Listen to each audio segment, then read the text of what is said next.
January will be rubbish on YouTube. If you're trying to grow your channel in January, my friends, I'm afraid you have a bit of an uphill battle. It's the same every year.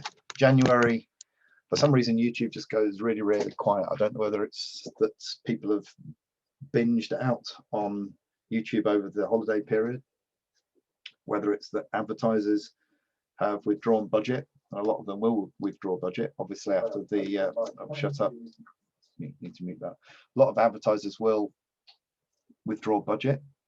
Don't know. It happens every single year. Maybe this year will be different though. Maybe this year with the pandemic, things will be different. But January is going to be tough, but it will get better. I promise you it will get better towards the end of January. Maybe it'll even be a bit pants into February, but it will get better. So given that we're coming into some headwinds, what sort of things should we concentrate on beginning in January to give ourselves the best chance of being successful and growing our channel in January, but obviously going through the year? Let's have a look at the 3 things that we need to concentrate on. First one is what type of content to make. And there are 2 dimensions to that, really. There is the subject matter and also the actual format of the videos that we're producing. So let's talk about subject matter to start with, because YouTube is an attention economy, and unless you're producing content that people want, then no amount of wizardry or optimization will make your channel successful, no matter what you may hear people who are so-called YouTube experts trying to tell you and sell you. It won't work. It's all about the content. And really, you can think of it, I think, as kind of 2 primary types of content on YouTube. One is information. People go to YouTube for information. People go to YouTube to be entertained. And I guess you could add a third one, that people go to follow celebrities. But unless you've got a huge YouTube channel already, in which case you're probably not watching me, then it's probably those first 2. So answers to questions or entertainment. And of those 2, the first one, information, answering questions, is the easiest. And it's the easiest because YouTube, as I've mentioned before, I'm happy to show you again if you like, will actually show you what people are searching for, and therefore all you need to do is create a video that will answer those questions. Now, if you've already got a YouTube channel that has content on, one of the really good ways of finding out what your next videos should be about is to find out what's working for you now, and also find out what your current subscribers are already watching on other channels, and then just create more of that content. And I think this is one thing that as creators we need to deal with, really, is boredom. Because to be successful, quite often the best strategy is to say pretty much the same thing over and over again, but in a different way, or with a different take on it, or with a slightly different angle. So although many people will be watching your channel for the first time, and I've mentioned before, the majority of your views will come from people who are not subscribed to your channel. You may be absolutely sick and tired of hearing your own voice say the same thing over and over again, but this is a bit like show business. I suppose it's like the actors and the actresses who go and perform the same play over and over again, maybe multiple times a day up in the West End. We've got to get over ourselves, and we've got to always put the audience first rather than what we're interested in. But let's return to some tangible tips then on subjects.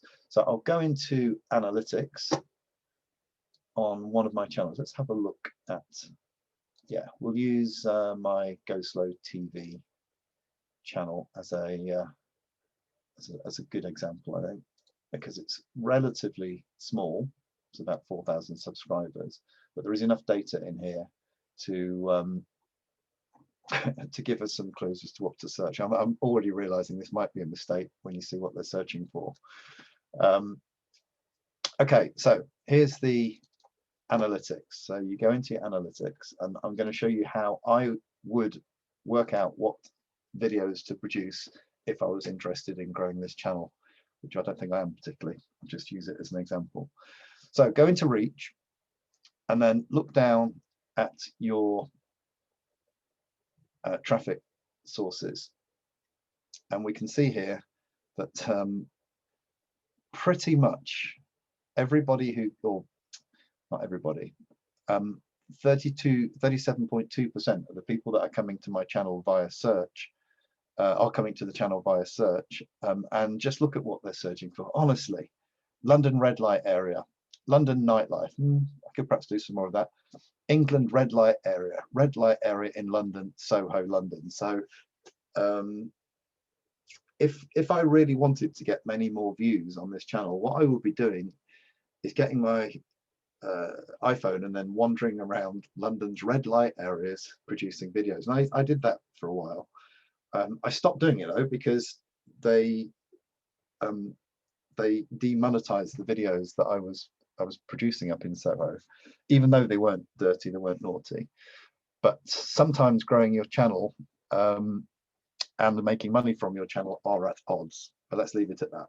But that's what I would suggest that you do, is go into your analytics and find out what people are searching for and then produce more videos around those subjects. Remember what we say, find out what they want, give it to them, rinse, repeat, buy a big house. So that's clearly what people are wanting, because that's what people are searching for. But there is another dimension to this, and this is a relatively new feature that YouTube have implemented, and it won't work on all channels. I think your channel needs to be reasonably established before this will work. But if you go into the audience tab on your analytics, you will probably have a tile here that says other videos your audience watched. Other videos your audience watched. So these are not your videos. In fact, in this instance, it looks like Tech and Trains 101 is getting quite a lot of views from my audience. So what I should do is go in and have a look at their channel and see what kind of videos they're doing. It will load. Yeah, so he's got 4,200 subscribers. I'll go into his videos and I'll find out what kind of videos that he's making. I'm assuming it's a he, it might be a she, can't be sexist, person is making, and go and see if I can get any clues. It might be that I can find out what which of the videos, his videos are performing really, his or her videos are performing really well, and then I can just go and do them a little bit better. I probably can't do them a little bit better, and I probably can't be bothered to do them a little bit better, to be fair, but you could, if you really wanted to grow your channel. This would be really good. Go and have a look. And that's free and gratis. Why do people say free and gratis? Because free means gratis, but that's free and gratis from YouTube's analytics. Okay, good. So that's ideas for the subject matter. Just to remind you, of course, remember what I said about questions. Answering questions is a good idea, and a way to get YouTube to give you some free advice is to type something like, what is love, what is going on here, breakfast, what is your name? Well, let's put in a niche. Let's put in I don't know, trains, for instance. Trains for kids, train spotting soundtrack song. Just go in and have a look at the autocorrect, and it will come up with all sorts of answers or all sorts of suggestions for you. There are paid for tools, TubeBuddy, vidIQ, etc., that will do a better job of that, but that's not bad. Starter for 10. So format, yeah, for years and years and years, YouTube has been telling us to make videos that shape, oblong, landscape, and generally longer videos have performed better than shorter videos because there's been more watch time. Now, if you've watched my videos recently, you'll have heard me talk about shorts. Shorts are a new type of video that YouTube is supporting. I strongly suspect it's to head off the competition from TikTok. So you should definitely in 2021 or even now start experimenting with shorts. And I do have I think there's another YouTube live that I posted, sorry, Facebook live that I posted with information about how to make shorts.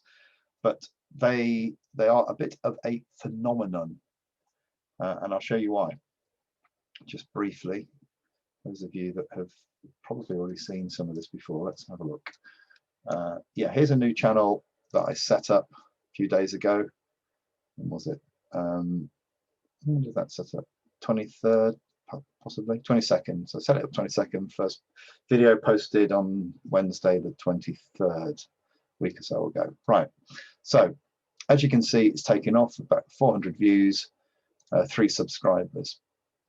But let's have a look at some analytics first. So if we're going to reach, you can see that 70% or 69.4% of the traffic here has come from shorts. So shorts are a good thing. If you look at some individual videos, this one here has 46 views. Uploaded it, nothing. It hit the shorts shelf, so it's accepted as a short, and then suddenly, boom, there we get the growth. This one here is even more dramatic. It was uploaded, went for 1 day, 2 days, 4 days, day 6, is that? No, day 4, maybe 4.5, 5. Hit the shorts shelf, boom, suddenly a huge uplift in traffic. Now, there's a cautionary tale here. The jury is still out on shorts long term, because I noticed when I was preparing for this video, yeah, actually did some prep. That's unusual. But look at this. If we look at the last 48 hours, we had a steep curve here, and now it's tailed off. Now, this is probably because it's been taken out of the shorts shelf. YouTube will obviously A/B test various videos from various creators and see which ones perform best on a round robin basis.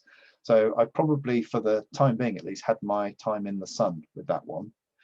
And this tends to happen with shorts. You get a sudden boost and then the traffic will go down. But hey, on a new channel particularly, I'll take a sudden boost because it's the only source of traffic that's easy to get at the moment, given the huge competition in many of the niches that I'm going into. So experiment with shorts. There is the cautionary tale that if you're uploading short content and you have a big subscriber base that's used to receiving longer content, then you may alienate some people and they may unsubscribe. And that happened on my nursery rhyme channel. I don't really care because I have lots of subscribers, and as I've mentioned many times before, subscribers are not really that valuable to you. In fact, maybe I should do a video about why they're not that valuable. Let me know in the comments if you want me to do that. But I'll just show you, because I like to back up stuff that I say with numbers where I can. And also this will illustrate another point as well. So here's a video that I did, which is, oh, go away. Video that I did, a short video. And as you can see, I got a good boost at the beginning. It's now coming into a more normal curve, but I lost 3 subscribers. And that's probably because people are used to, on this channel, seeing longer videos. So 3 people wanted longer videos, they didn't get it, they unsubscribed. Doesn't really matter. I think this channel has quite a lot of subscribers anyway, 140,000 or something. Also, there is no guarantee that your short video will actually get on the shorts shelf. And I don't think this one even has, because generally, if a video gets on the shorts shelf, then you'll see it in the traffic stats. I can't see any mention of shorts in the traffic stats yet, but it doesn't mean it won't. Often with shorts, they stay buried, and then YouTube's algorithm will surface them and then display them as shorts on the short shelf, and you'll see a huge, if possibly temporary, spike in traffic. But at this stage, take all the views that you can get.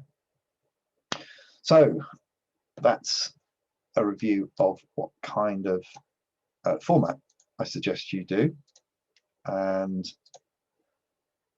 we'll now have a look at how often to upload. Lots of debate about this. Should you upload daily? Should you upload weekly? Should you upload monthly? Generally, when your channel's new or very new, or not very new, when it's new or reasonably new, then I would go for an upload schedule which is fairly aggressive. Now, I'm very aggressive on new channels, but mainly so that I can show you lot. So when I started the channel that I was doing shorts, I uploaded several videos a day, which is clearly ridiculous because about all my day was spent doing videos. But a sensible upload would be one a day, perhaps, for the first week. Doesn't mean you have to make the videos every day. You could take a month to make the videos and then put them on the back burner and have them release automatically or upload them manually once a day for a week. But then going forward, I'm going to suggest that you do an absolute minimum of once a month. Absolute minimum. Much better is to do one good video a week and be consistent with it. Use the tips that I've told you before. Obviously, make sure the titles are good, make sure the descriptions are good, make sure that your tags are right. Use that tip to stick 2021 in the title. That can't hurt, can it? Given that people often do searches which are time-based. But stick to the schedule. And that leads me on to point number 3. This is the reason that you'll fail. Most people watching this will fail because they won't be consistent. They won't do consistent uploads. They'll get lazy, they'll get bored. Same reason most people will fail at most things. How many people keep their New Year's resolutions? I think I heard on the internet, so it must be true, only about 8% of people who make a New Year's resolution keep it past the first quarter of the year, so past the end of March. Sadly, that's going to be the case with most people on YouTube. The people who are going to be successful are the people who don't do that. I can stop sharing my screen now. It's the people like you, my pipes, or whatever we end up calling them. I don't like that word. Come on, somebody better at this than me. Give me a name for the tribe that I'm building. You're better than that. You will be successful because you will be consistent. Other people won't. It's a lifestyle choice. When you've said everything that you need to say, shut up. Goodbye.